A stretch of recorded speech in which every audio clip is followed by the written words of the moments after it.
Welcome inside the RxMuscle studios in New York for another episode of Iron Debate, brought to you by Quest Nutrition and Species Nutrition.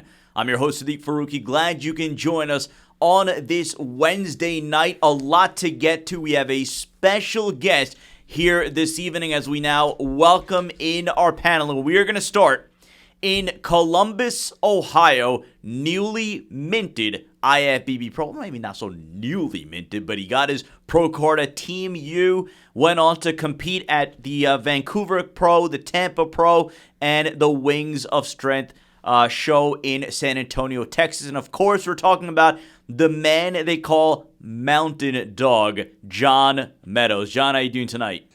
Good. Thanks for having me on, guys. Now, of course, John, we had you on Heavy Muscle TV after you got your pro card. Tell the audience, because we did get a couple of questions on this, where did the nickname Mountain Dog come from? Well, this is probably going to be a letdown for you. It's not real exciting. I actually love the Bernese Mountain Dog breed of dog. I've had them for the last 14 years. And I just use that. I used Mountain Dog as my name on some of the forums. And I would, just kind of talk and share my ideas. And everybody started saying, well, that's a Mountain Dog this or Mountain Dog that. And it just kind of took a life of its own. And I just rolled with it. So you won your pro card and you dived headfirst at 3 pro competitions. Real quick, what was that experience like for you, getting your pro card and then hitting the stage 3 times? Well, I'm not going to lie to you. Getting my pro card was a highlight, a huge highlight of my life. It was incredibly special for my wife and I. She's been with me through a lot of shows. I think I think it was either the 16th or 17th pro qualifier I've done. And I'm obviously I don't have the prettiest body or prettiest structure, so I've had to kind of grind for a lot of years to overcome that. And, I decided to do the 212 class. To Team U, I was 219-ish, pretty dry and lean. And I didn't anticipate how hard it would be to actually get to 212, but I did it. I did those 3 shows, and it was a lot of fun. But getting that monkey off my back of the pro card was a really good feeling. Well, certainly there was a very encouraging vibe around the industry. Many respect your opinion, so it was great to see you get that IFBB Pro card. As we now welcome in our other panelists from Portland, Maine, Chris Aceto. Chris, we couldn't hear you for a few minutes. Is everything all right over there? Can you hear me now? Yes! Yes! I was just doing a Milli Vanilli just to make Johnny Styles panic. You almost gave Johnny a heart attack over there. How's everything on your end, Chris? It's going good. Everything's ending the new year, or the old year, whatever, getting ready for the new year. So no contest coming up, so no stress. All right. We go to Guadalajara, Mexico, bringing the man they call Boss Number 2. You saw him last week on Iron Debate. You get him again here, John Romano. John, a little bit more normal circumstances this time around on this episode. Except you got to tell Johnny Styles quit staring at me. It's just throwing me off. And I'm not stoned either, which is really going to be bad. But I wanted to prove it could be done. And, of course, joining us here in studio, Dave Palumbo. Dave, now, earlier this week, you dropped this on me. We got John Meadows on Iron Debate. How did this come about?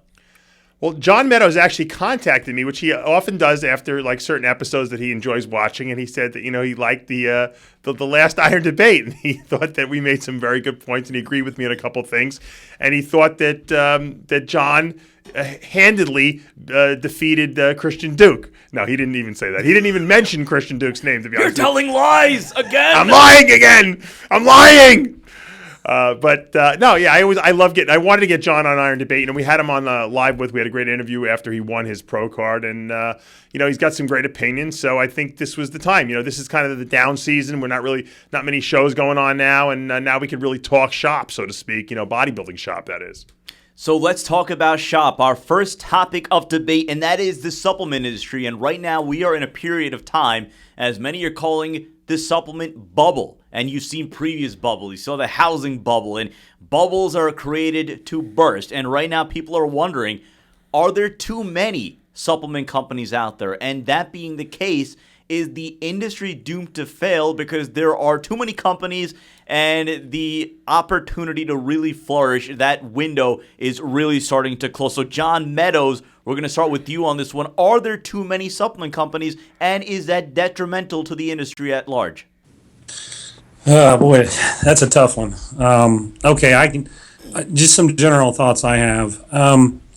I think a lot of companies are trying to get out there quick and establish their name really fast. And one of the ways they do that is through places like bodybuilding.com. And those places take a lot of their margin, we'll just say 40%, for example.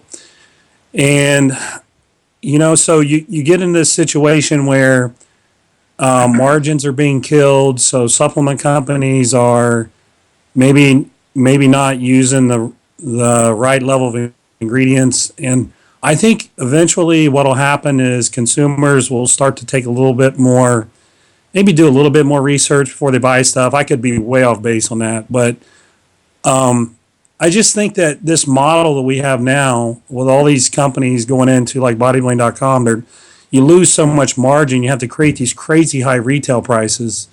But there certainly is a lot of margin for things like pre-workouts and fat burners, where people drop a little caffeine in something and charge $30 or $40 for it. I don't know. I don't know the answer to that, but I mean, I'll defer to the other guys. They probably know better than me, but I feel like something is going to happen in the next, 2 to 5 years. But you on this one, is it more, well, let's forget about difficult. Is it impossible now for some of the companies that exist right now, some of the new players, to remain solvent, just given what John Meadows pointed out as far as being profitable, having to go through what you have to sell product nowadays? Well, let me clarify something. Sid, this is a multi-part question, right? Did yes, you skip? it is. We have a second part of this as well. Okay. So the first part is,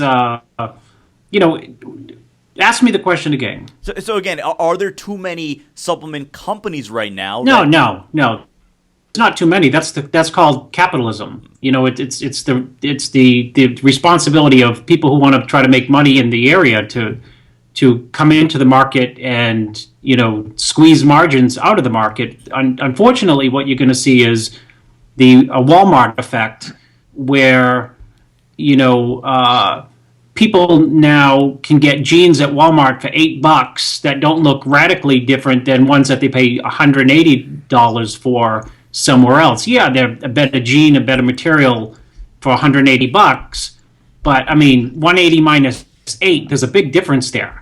So the difference lies in the guy selling $8 jeans at Walmart that sells 1 million pairs a week versus the guy, in boutiques who's delivering, high quality, great material denim for $180 and selling, 120 pairs a week. But Chris, couldn't you argue that has already begun in the sense where you can walk in a well, of course, Walmart it's begun. It's begun.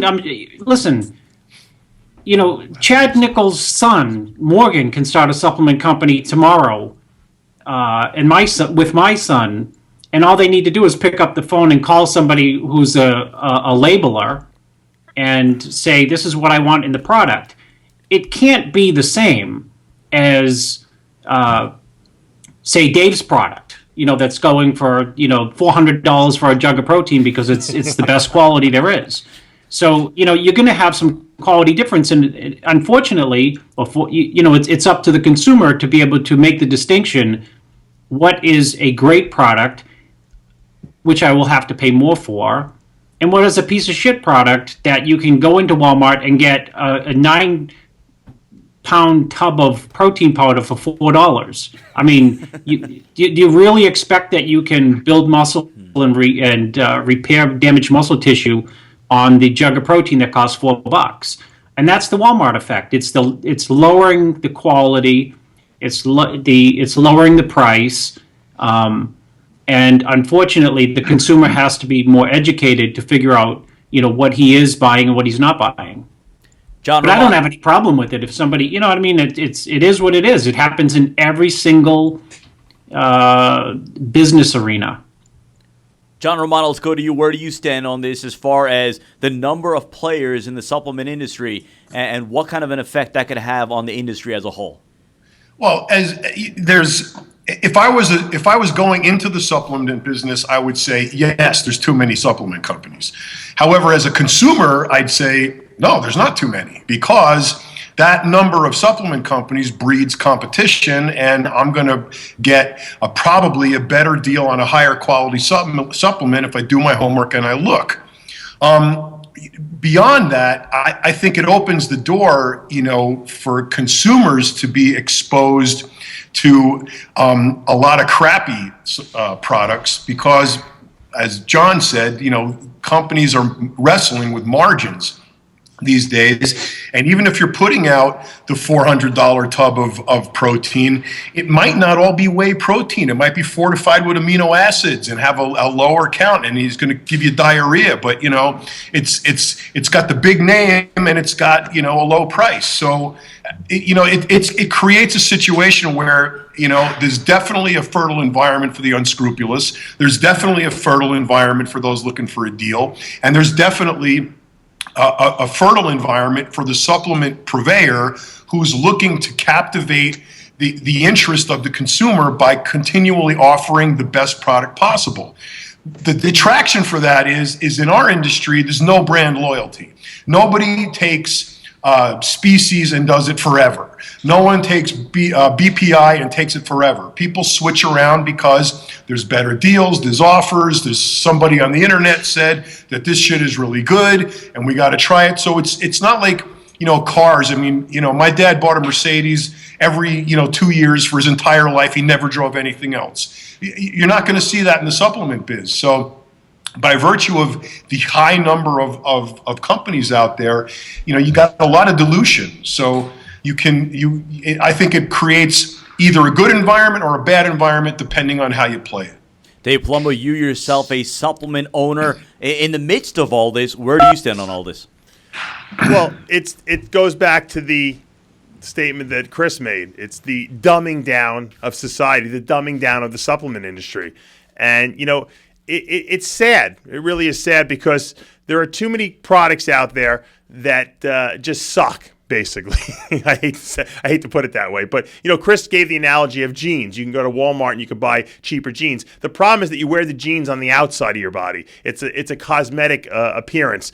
Supplements are ingested. They're put into your body. So how your body and your health respond to those supplements is based on the quality of what you're putting into your body. When you have a lot of supplement companies out there and everyone thinks they're going to make billions of dollars in the industry and they're going to be a super supplement store owner and they're going to do this and they're going to do that, and then they find out once they get into the business, wait a minute, I just spent my $40,000 that I saved in the bank or that my investor gave me, and now I can't sell supplements because I have a product but no one wants to buy it because I have no clout, there's no selling point, I kind of sold out, I went for a mid-range product.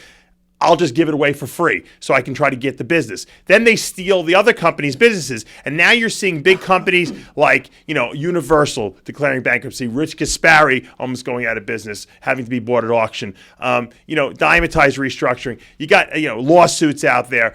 Even MHP, I hear, is on the ropes. So, these are the big companies that have always dominated the industry, and they're losing money now. Why? Because have every little mom and pop who wants to be a supplement company owner stealing their business. So you know what they have to do? They have to go and then change the supplements. I got to dumb down my supplements. I got to come out with basic supplements that cost me $3 a tub to make, and I can sell for $6, doubling my money, but at least now my products are not too expensive. And you know what? I've experienced this pain as well with Species Nutrition because I have a very high-end product line with the highest quality ingredients. And you know what? I have all my reps for all my distributors who use my products, but they don't want to sell them because they don't make enough money from it. So, it's the dumbing down of the world in general. And, that to me is sad. And we're going to see a lot of companies go out of business because of that. And I have a feeling that the industry is going to become stagnant and uninteresting, and everyone's going to be the same. And you know what? To me, that will destroy the industry. So people have to get smart. They have to do their homework. They have to be willing to pay a little bit extra for better quality supplements. So that brings up the second part of this topic, and that is SARMs, pro-hormones, and these are products that companies are now turning to. Many companies have turned to, and it's brought up a lot of scrutiny. It's brought up debate as far as whether or not it's irresponsible for them to use products or to be selling products that could be potentially illegal, questionable rather. Is this a smart measure? Is it an irresponsible measure? John Meadows, we're going to start with you. Or is it something that supplement companies must do now just to survive? Well, let me give you my personal opinion on SARMs and all that stuff first. And peptides would fit it in this category as well. If I had my way, growth hormone and anabolic steroids would be legal, and you would be able to use them under the guidance of a physician, a well-trained doctor. And for me personally, instead of taking peptides or these pro-hormones, I'd rather take the real thing, because I just don't know. I mean, maybe it's just my lack of education, but I don't know how much testing has been done on, pro hormones and those things. I don't know.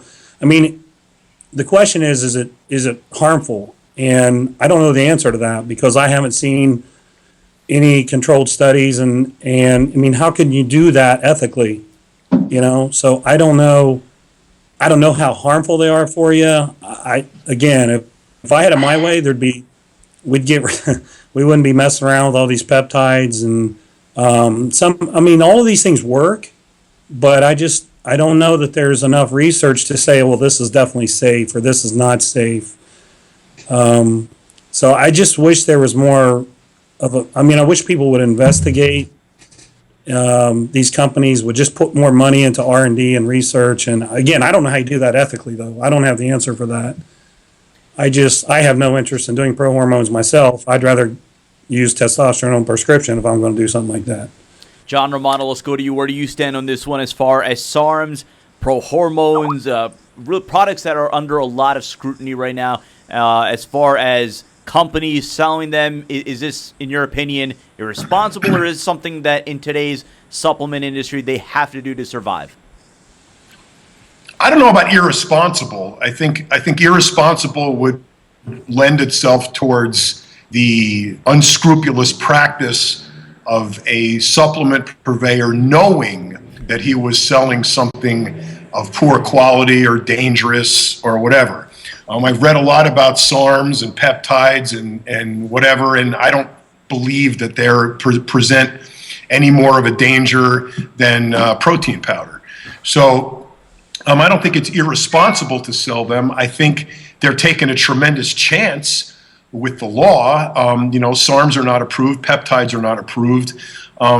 There's a potential that it's like a balance. In order to make money, they got to push the gray area, and if they're going to exist in the gray area, then they might have problems. Is that irresponsible? I don't think it's irresponsible. I think they're taking a chance. I mean, if they got a family and kids and whatever, and they potentially could go to jail, I think that may be irresponsible to put themselves in that position. But I think supplement companies got to do whatever they can do. If they can hook up, a line on SARMs and they're good and they work and they can provide some kind of backing to them, then and they can sell them ethically in their own mind without knowing that they're not selling something harmful. I think you got to do what you got to do. So I'm fine with it. I don't think it's irresponsible at all. Chris Aceto, let's go to you on this one. And in particular, John Meadows brings up the point as far as the testing, as far as research, as far as really getting to the bottom and understanding the positive ramifications and the potential negative implications of taking SARMs, pro hormones, peptides, so on and so forth. Where do you stand on this? Well, the model for a lot of companies have been sell the stuff we know we can go to jail for, make a ridiculous amount of profit, and then try to pretend we're a real nutritional company, right? I mean, iForce sold thousands and thousands and thousands of dollars of pro hormones and whatever it may be. I mean, Gaspari was a big purveyor of pro hormones. I mean, it's easy. It's hard to make money, as you know, Dave, on whey protein, on creatine, on basic stuff that are nutritional based products that have an effect in the body that can work, support your training.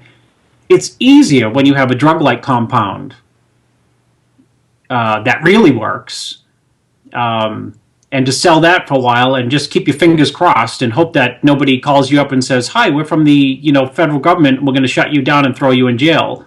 And you take the big profits at the beginning. You hope that you don't get busted. You make a big profit, and then after that, then you become a manufacturer or seller of creatine and caseins and these type of things. So it's been a formula that's worked. I'm not sure what what is the detailed question, Sid? You've kind of like wrapped it around. You've broken one question off into like a question that's not a question. Well, no, again, the question is, where do you stand as far as companies? Is it an irresponsible practice, or are they doing what they need to do to survive in today's supplement industry? Is it an irresponsible practice? It's irresponsible in the sense that if somebody gets hurt from taking the products, you better either have really good insurance, a good visa to get out of the country, or a great pillow because you're going to jail and you're going to get yourself into trouble. And that's the risk people seem to be willing to take. So I think in that sense it's dangerous.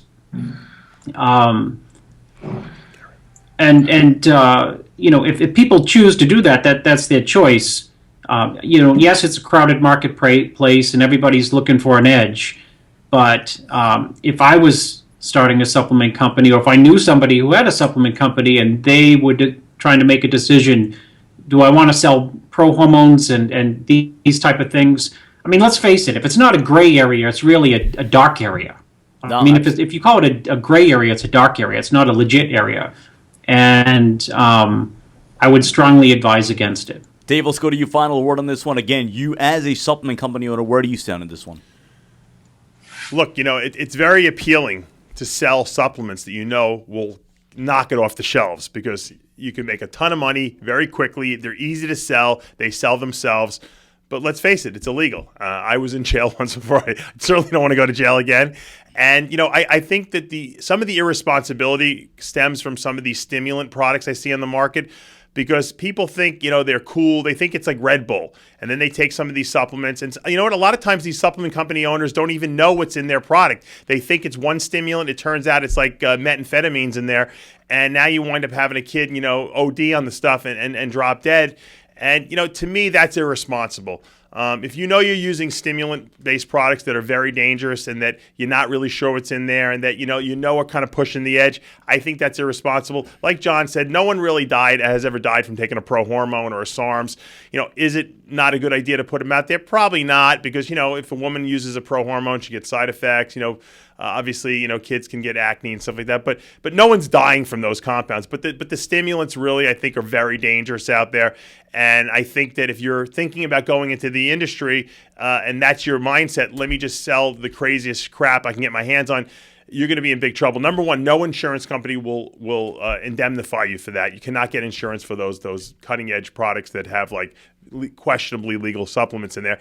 And so if you do get if someone does get hurt and you get sued, you can lose everything you made. So not to mention you can go to jail. So to me, that's a little irresponsible. But I understand the draw towards that, because the industry is so tough and it's hard to find a product that you could actually make your living on. You're watching Iron Debate on RxMuscle.com, brought to you by Quest Nutrition and Species Nutrition. We have John Mountain Dog Meadows on the show tonight. We move on now to our next topic, and if we all knew this was coming, Intra workout shakes. Are they a necessity for bodybuilders, physique athletes, fitness competitors, or, again, we've been talking about ways to survive in the industry. Is it a high-profit supplement just positioned for companies to make a lot of money? So, John Meadows, will go to you. Where do you stand on intra-workout shakes as it relates to bodybuilders and fitness athletes? Well, so first of all, they're not highly profitable if you use the good stuff. Um, Branch cyclic dextrin is not cheap at all. I don't look at it as it's necessary because there's plenty of people that have succeeded without them. I think the question is, can you benefit from them? My experience has been if you train at a certain intensity with enough volume that they're able to really enhance your recovery. And, when you have better recovery, you can train with more frequency. And I'm a firm believer that if you can get your body to handle a lot of frequency, you create a lot of anabolic opportunities. Training itself is catabolic, but you're really creating an anabolic opportunity. There's just, the thing is there's so much of a quality difference in different products. Some of them might just have maltodextrin and some crappy protein. I've said this many times. I think 95% of the intra-workout stuff out there is not good at all, and I wouldn't pay for it. They make you sick to your stomach. Some of it sits in your stomach, depending on if it's, low osmolality or high molecular weight.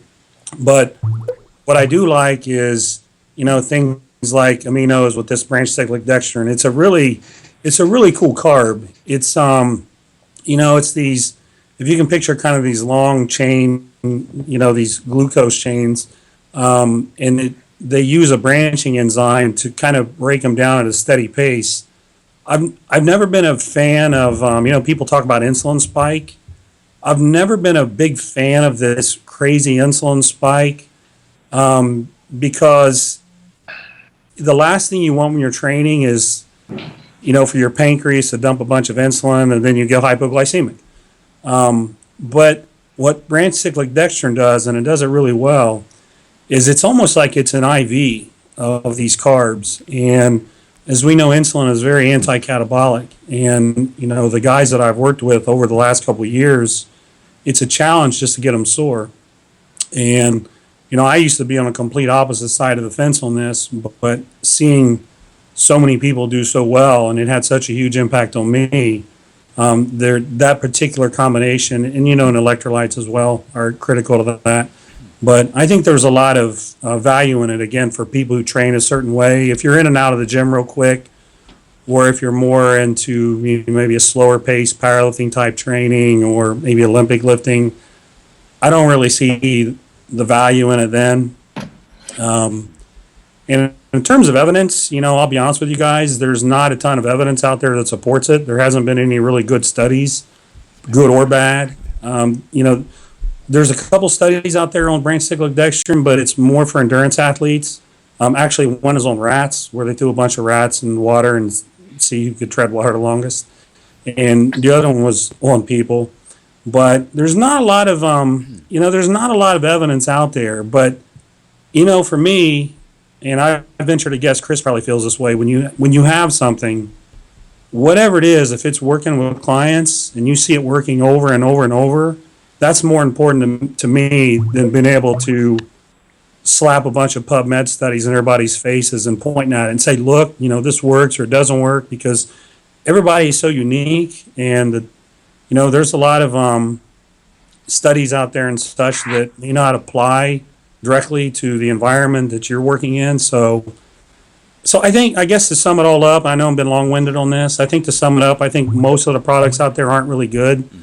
But I think if you train more voluminous and with a lot of intensity, I think there is some value in it if you use the right ingredients, is where I stand on that. So, Chris, let's go to you on this one. He referenced you in particular, your stance on intra-workout as it relates to bodybuilders and fitness athletes.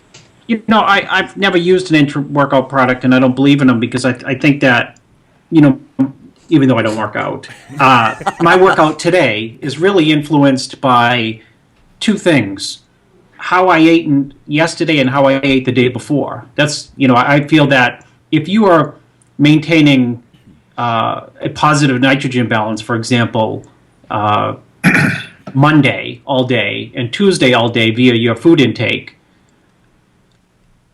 it's pretty hard to screw up Wednesday's workout because the foundation has been laid on Monday and Tuesday for Wednesday's workout, not Wednesday's breakfast, not Wednesday's pre-training shake, Not Wednesday's muffin that people eat, before they train. It's micromanaging how your chest workout goes by what you eat immediately before training might seem like it's doing something, I feel, but what you were doing the 48 hours previous to that really has the greatest impact. When it comes to training, I think the most important part of the workout is your level of intensity, and I still measure intensity by the weight that you use more than anything else. There's other factors, tempo that come into play, and rep ranges, which are extremely important, that come into play. But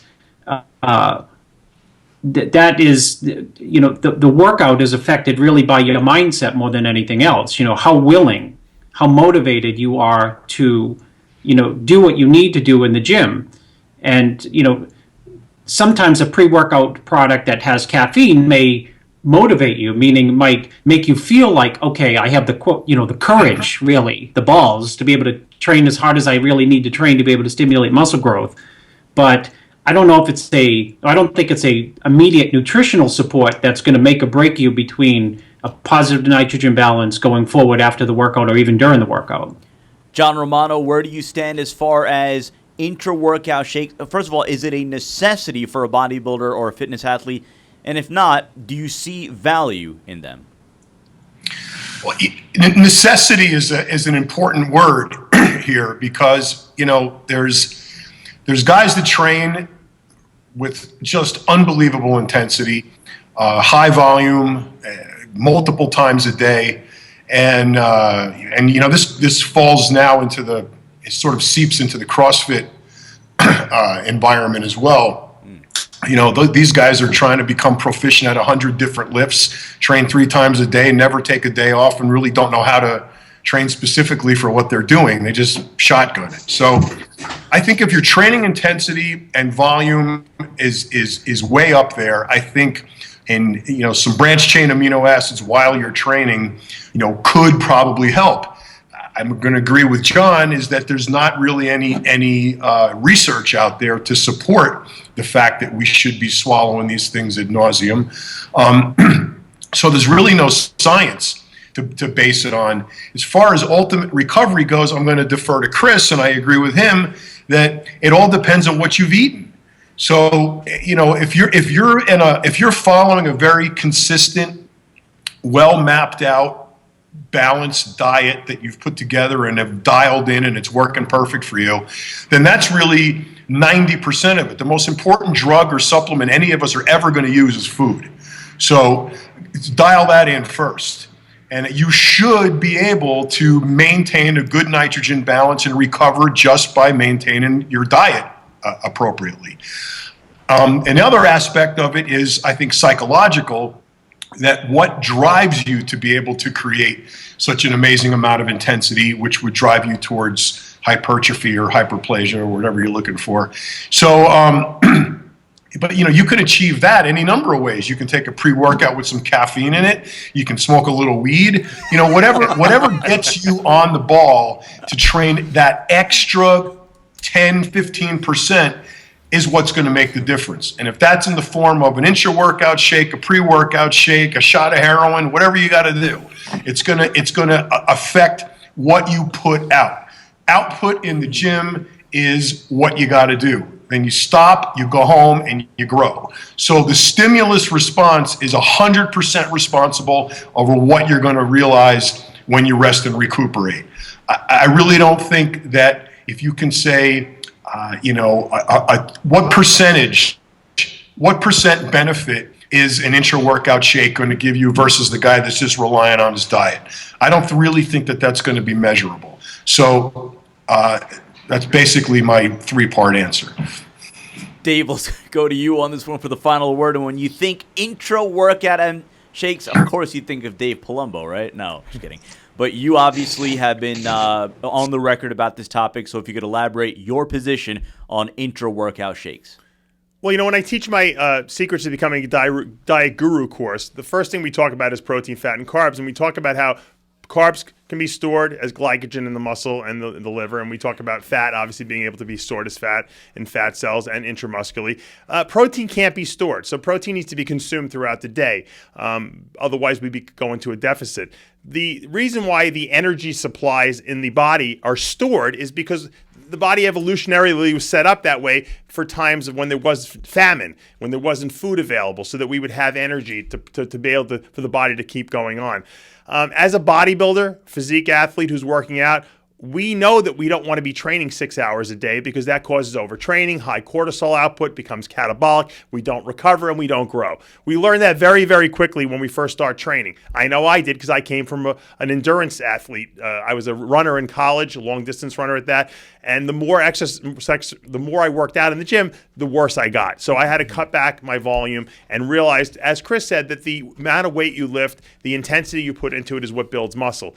Having said that, if you're well fed over, like Chris also pointed out, 2 days before, 3 days before, your glycogen stores, which is your storage of carbohydrate in the muscle cells and in the liver, are going to be high. And when you get to the gym, even if you train for 2 hours, there's no way you're going to deplete glycogen in your muscles. It takes a marathon runner running 20 miles before he burns up all the glycogen that he has stored in his muscle. And that takes hours. So no one's running out of glycogen. So to me, an intra-workout shake is irrelevant, really. Likewise, if you eat before you go to the gym and you have a pre-workout shake with some whey isolate in there or something like that, you're going to have plenty of amino acids in the bloodstream when you get to the gym. And then when you finish your workout and you do a post-workout shake, you're going to recover fine. So to me, intra-workout was created more or less based on the obsessiveness of the bodybuilder saying to themselves, I need more nutrition to grow. Let me put it in. You never want to really eat high amounts of calories while you're training, because it's hard to process them, because all the blood is in your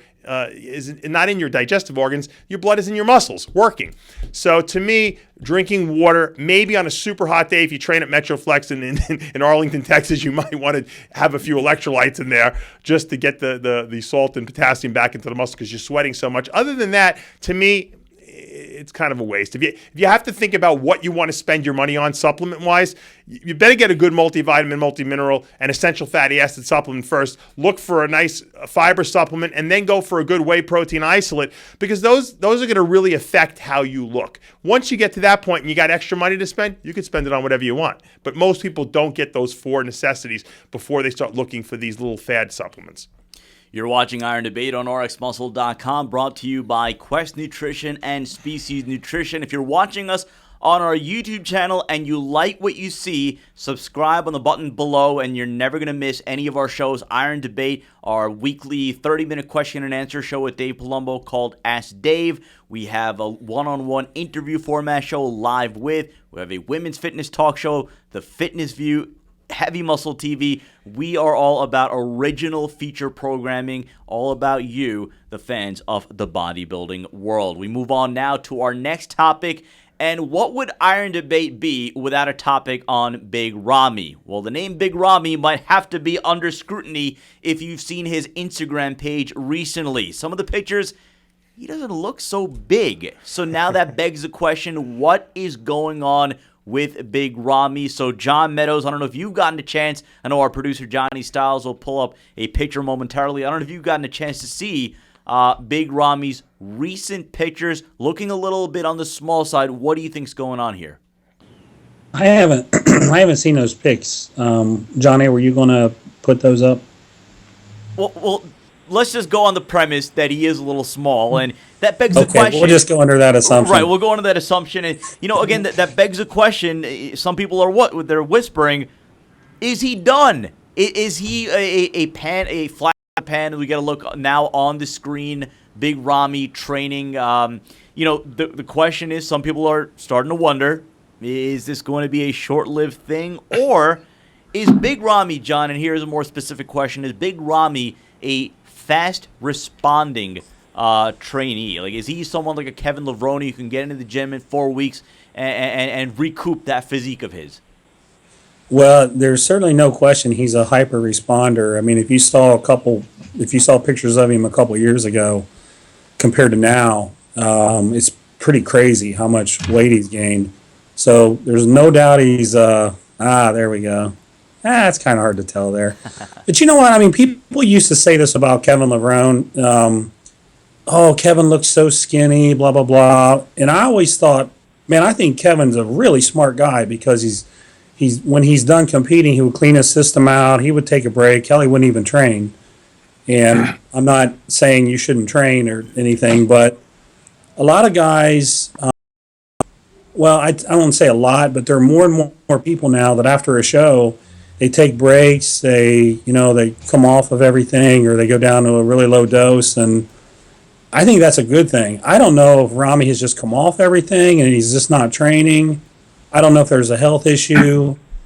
I mean, certainly our bodies weren't meant to support that amount of weight, and I would go further as to say that I think personally it's more unhealthy for somebody to be 320 pounds of muscle and 320 pounds of fat. Muscle needs a blood supply. It's going to really stress your heart, whereas it's the same as not true with fat. So I don't know, man. I mean, he's definitely a hyper responder. We know that. But as far as what he's doing now, hell, maybe he's just resting up and he's just going to put it in gear, 5 months before the Olympia. I mean, I don't know. I don't have any insight into that camp. I don't know those guys. John Romano, let's go to you. We'll save Chris Aceto for last on this topic. John, what do you see as a possible explanation behind Big Ramy looking a little bit on the smaller side in his recent pictures? Well, as stated, we definitely know he's a hyper responder. So there's no question about that. I mean, he went from virtually nothing to Olympia caliber in 3 years. So good point. There's definitely a hyper response mechanism there.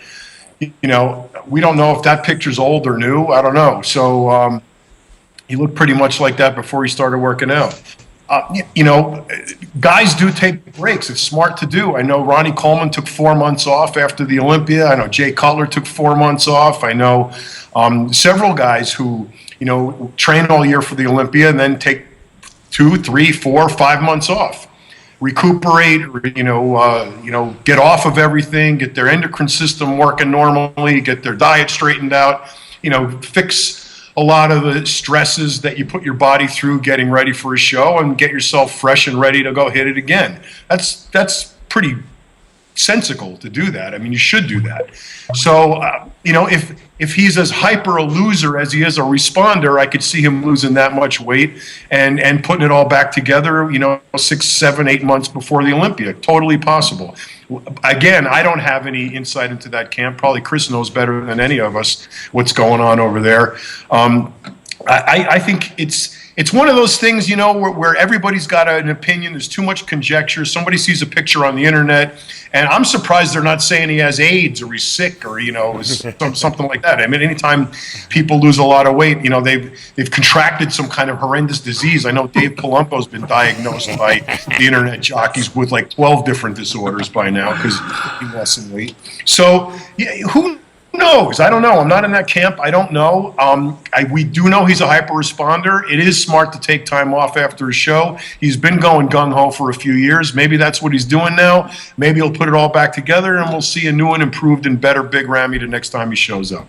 Chris Aceto, you on this show panel know Big Ramy inside out better than anybody on the panel. What's your explanation for what we're seeing out of the latest pictures from Big Ramy? And again, addressing, again, we're going to get all sorts of crazy whispers. Some saying, well, is he really that motivated right now? Is he even going to try for this upcoming Olympia?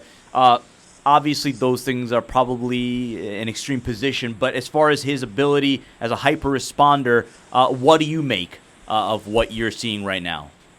Well, first of all, the whole Olympia top 10 is hyper responders. Who coined that fucking term? Hyper responders. Blackman. I mean, Blackman. huh? Blackman. Hyper responders. Of course, they're all hyper responders. One, for God's sakes, and then two.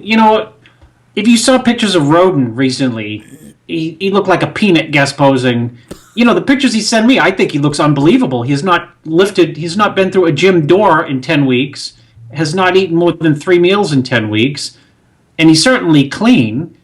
And he's still 259 and probably, actually not under bright lights where everyone looks like a fat pig who's not cut. He looks decent. So there is some benefit into taking a break from things. A few years ago, I'll say this, someone I was working with, I said, listen, man, you got to take a break. And he said, do you think Phil and Kai take breaks? And I said, I don't know. They always look big and hard. He says, well, there's my point. So having said that, I saw Ramy, and, I know he's got a lifetime contract with George Farah, because that's what George said. For life, right, Dave? Yeah, of course.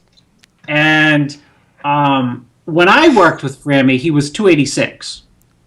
And he went to 359 in 7 weeks. So that's 74 pounds in 7 weeks. That's 10 pounds a week.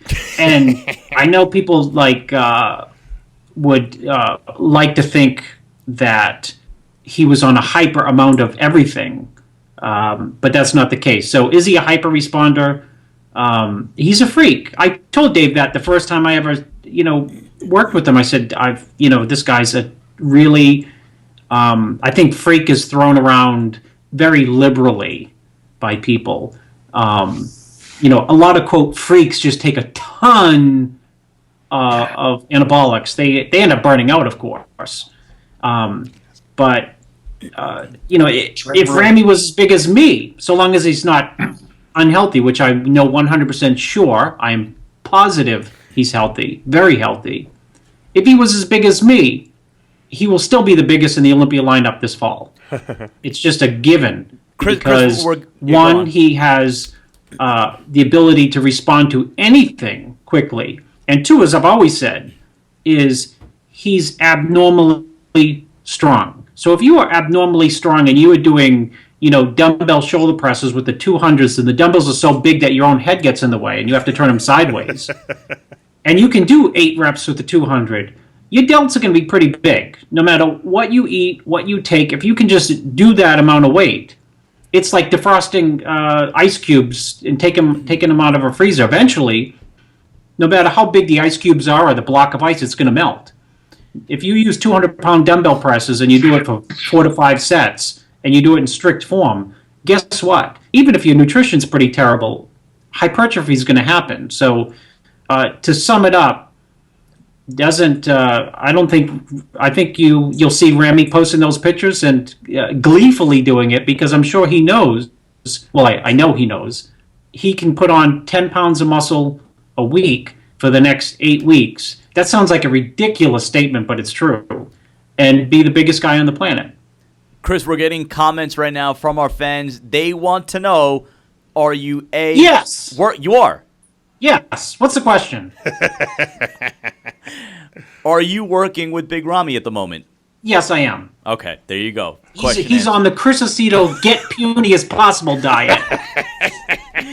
And if he can gain 10 pounds of muscle a week, I know I can do 1 a week to the Olympia, which, 34 weeks out? I'd be like 230 ripped. I guess, is he part of your camel crew, or are you part of his camel crew? Which way is it? Camel Crew West. There you go. We call it Camel Crew West. So there you go. We are confirming here on RxMuscle that... You can confirm it. You can put out a press release.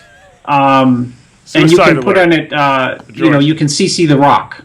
Suicide alert for George. Dave, let's go to you on this one. Your thoughts on Big Ramy and his recent pictures.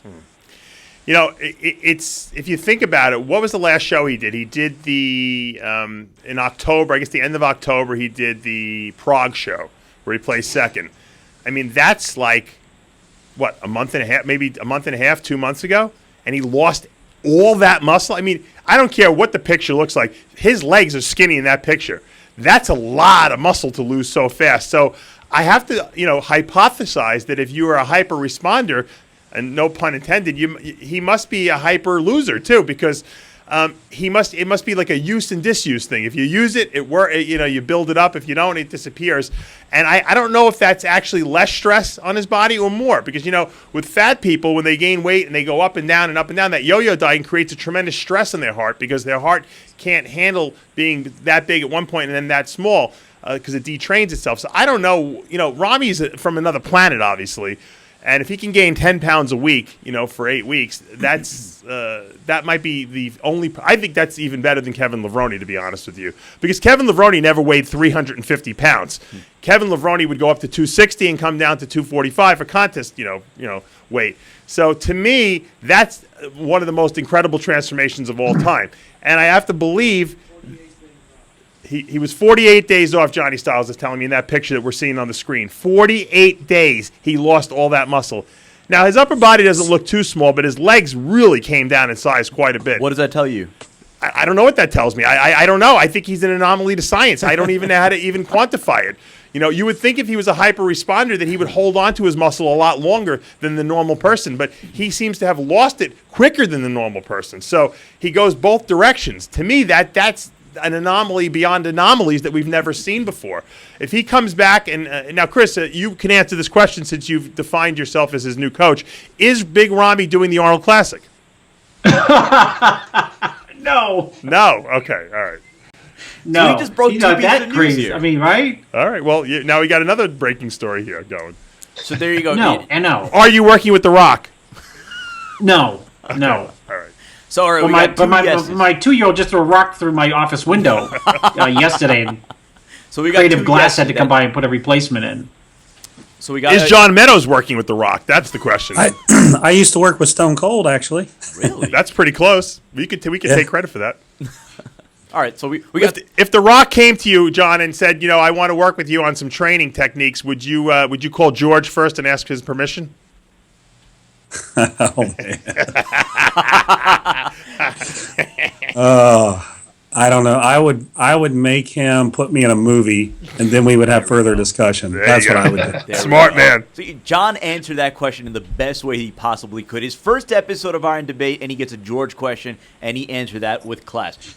That brings us to our last topic. And well, this is not going to be more of a debate topic. This is going to be more, all right, you have to list your top 5 important things. So this is the first time we're going to do this. So for the first time, we're going to ask each panelist and Dave. Sid, can I want to quantify the question because I've been thinking about this question a little bit. I'd like you to list your top 5 most important things that bodybuilders do, and then as a second part of it, the top 5 supplements you think bodybuilders should use. This way, it's because they're two separate topics, really. So okay, let's take a minute to take 30 seconds, whatever you want to do. You blew my list, but go ahead. I knew I would. I want to get you off base. As a bodybuilder, your top 5 things in order to spend your money on, and then keeping my the list. second part of that would be top 5 supplements. Top 5 supplements. Now, are we doing that in order as well? Yes. Or? All right, so you got some homework to do here. So let me know when you guys are ready, and we'll go to John Romano first on this one. John, do you have a sense of either list? Yeah. All right, hit it. Let's go. I learned Top from 5 the what last bodybuilders spend their I money on. prepared. Oh, look at that! He's got notes. Notes. Now we shouldn't allow him to say it, right? We should interrupt him. Now. Go ahead, Dave. Okay. Start interrupting. The 5 most important things for bodybuilders to spend their money on. First, condoms. He's got a list like mine. You laugh. The biggest thing to interrupt a bodybuilding career is an unwanted pregnancy. Let me tell you right off the bat. So, condoms. I had condoms on my list, just Did you really? as number 5. But go ahead. Mine's number 1. You got to preserve your integrity. Condoms. Okay? You don't want any baby mamas chasing you around the gym. All right. Number 2, food. Got to have food. Number 3, Air Jordans. Cannot be a bodybuilder without Air Jordans. Drugs and rent. He destroyed my list. You need a roof over your head. What about your top 5 supplements, John? Creatine, beta-alanine, caffeine, branched-chain amino acids, and omega-3s.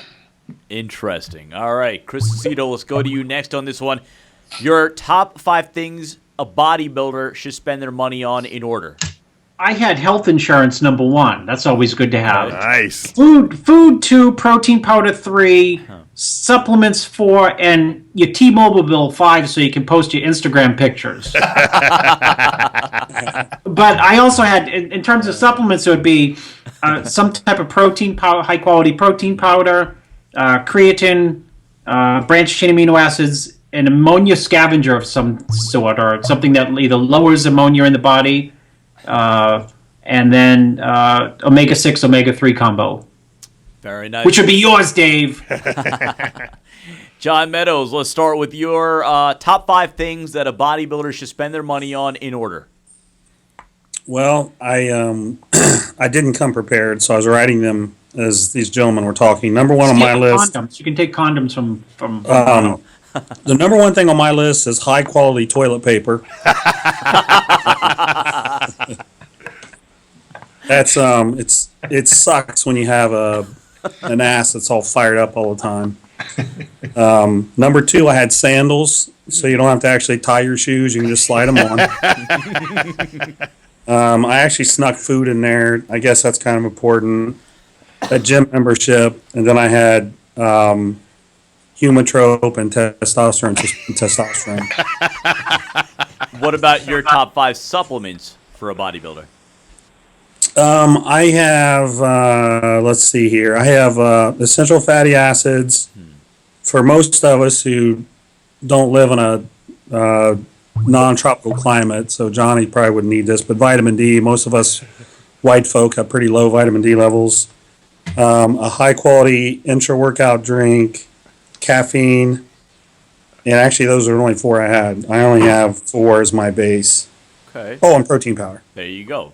It's 5. Nicely done. Dave Palumbo, your top 5 things that a bodybuilder should spend their money on. All right, I'm not changing my list, even though you guys came up with much better ones than I did, much funnier ones. I don't know, maybe mine's more relevant. All right, number 1, gym membership to a good gym, obviously, because you got to have be able to train. Number 2 would be actually, sorry, that was my second one. Number 1 was food. Okay, if you don't spend your money on high quality food and good food, you're not going to grow. Obviously, gym membership number 2, supplements number 3. Steroids number 4, that also includes growth hormone, obviously, and then number 5 would be a strap and belt. Straps, lifting straps, and belt. So equipment, lifting equipment. Those are my top 5 things for bodybuilders. Top 5 supplements would be number 1, multi-mineral, multivitamin. Absolutely number 1. That includes your vitamin D and all your essential vitamins your body can possibly need. Number 2, essential fatty acids, omega-3s and 6s. Absolutely essential to the diet. Number 3, fiber. If you take a fiber supplement, you won't have to worry about a high-quality toilet paper because you won't get an irritated butt. Number 4, joints. Something for your joints, joint support. A lot of bodybuilders worry about replacing the protein to build the muscle, but they don't give their body the raw materials to repair joint connective tissue. And number 5 would be a whey protein isolate, which is your highest quality protein you probably get on the market in a powdered form. And I think that those are the 5 most important things you should use. Well, that is going to do for this episode of Iron Debate. But before we go, Dave, of course, this past weekend was Bros versus Pros at Diamond Gym. Of course, the gym that John Kemper built. And I know it's a very special event for you. So if you wanted to take a minute to talk about this past weekend at Bros versus Pros. Well, Bros versus Pros is an interesting competition that we set up. And John Romano and I kind of brainchild this thing a bunch of years ago where we said, the guys in the gym that train day and night, 365 days a year, they're there on Christmas, they argue with each other who's the strongest, who's the best, who has the best endurance. They never get any accolades. We said, what if we staged a contest where we had IFBB pro bodybuilders competing against regular gym guys, bros? And that's where Bros vs. Pros came from. And the first Bros vs. Pros was actually Jeff, the producer who worked for us, was the consummate bro, who was a great curler, bicep curler. And we put him against Mike Liberatore, who had these big, ginormous arms. And they had a curl competition at Bev Francis Powerhouse Gym. And it was such a raving success that we decided to do more of them. And we went on, and Jose Raymond was in one. He won the squat challenge, and we've done deadlift ones. And this was the 25th rendition. And the last 3 years, in December, we've had what we call the John Kemper Bros versus Pros. Because John Kemper, founded Diamond Gym, and he was a guy who really championed hardcore lifting. And I mean, if you look at this gym, you could just see it was the house that John Kemper built. And so this was an important one. We do it every year thanks to Dwayne McDaniels, who's the new owner of Diamond Gym. And we just get some spectacular lifting, and it's so exciting, and people love to be there. And it's my way to give back. We make no money from it. We give away $2,000 in prizes, cash prizes, and people just love it. And I know that John may want to talk about it as well, but it to me, it's the most grassroots things we do here at RxMuscle. John, wanted to chime in? Yeah, I think I'm going to support exactly what Dave said. I think it was one of those events that we came up with because, everybody's, there's never anybody could just come in and compete. And this is one of those deals. How often or what circumstances have to exist for just a regular guy from a regular gym in a regular town in a regular state in America can come and compete, lift against an IFBB pro? So, I mean, it's that opportunity in and of itself is a memory for some people. They'll keep with them for the rest of their lives. So by opening that door and allowing anybody to come in and compete against the pro was the impetus behind the whole idea, and it worked. We get people to come from everywhere, all over, to know that they're going to get a chance to compete against a pro, and it validates their existence. It makes them feel good. It gives them an idea of where they stand, and in this world of ours. And I think all in all, it became one of those cult followings that people wait for our bros versus pros, and then they come. They can't wait to get there. It's an event. We may eclipse the Arnold Classic one day. So on a closing note, John Meadows, can we expect you at an upcoming Bros versus Pros? Oh, not anymore, man. Back when I was in my 20s, I actually trained at Westside Barbell under Louie, and Wow. I competed in powerlifting, and I had, back then I was in my early 20s, and, every Saturday I would squat, 585 to 615 for sets of 8 to 10, no knee wraps. I was a really, really strong squatter, but unfortunately my bench wasn't so impressive. I actually get incline much more than I could bench. I get incline 315 for 15 and 305 for 8 on the flat bench. So I don't know, but I don't think I have any crazy strength anymore. If you want to do some who can tolerate a lot of pain, I could probably handle some of that stuff, but the heavy weights kind of beat my body up. Well, John, we thank you for coming on the show. Did a great job as well. Well, so Dave, you want to say something? I think Chris Aceto should get the final word here. Okay, Chris, you're going to compete? What is in Bros versus Pros? Yeah, I think you're going to get Big Ramy to compete, right? No, I can't get Big Ramy to compete. Maybe we can get Jose in, because Jose loves to brag that at that Bros versus Pros, he says, I kicked all your clients' ass, Chris. He said, I smoked Brad Rowe, I smoked John De La Rosa, and there was a couple others in that list. Juan Morel. And you knew who he beat, right? Juan Morel. John De La Rosa. So that's Jose. He's like king of Bros versus Pros. I think he's the best person, Caden the best Boo? pro to have, right? Yeah. Because one, he can win it, and two, he's got a big mouth, and he'll brag about it before he wins and after he wins.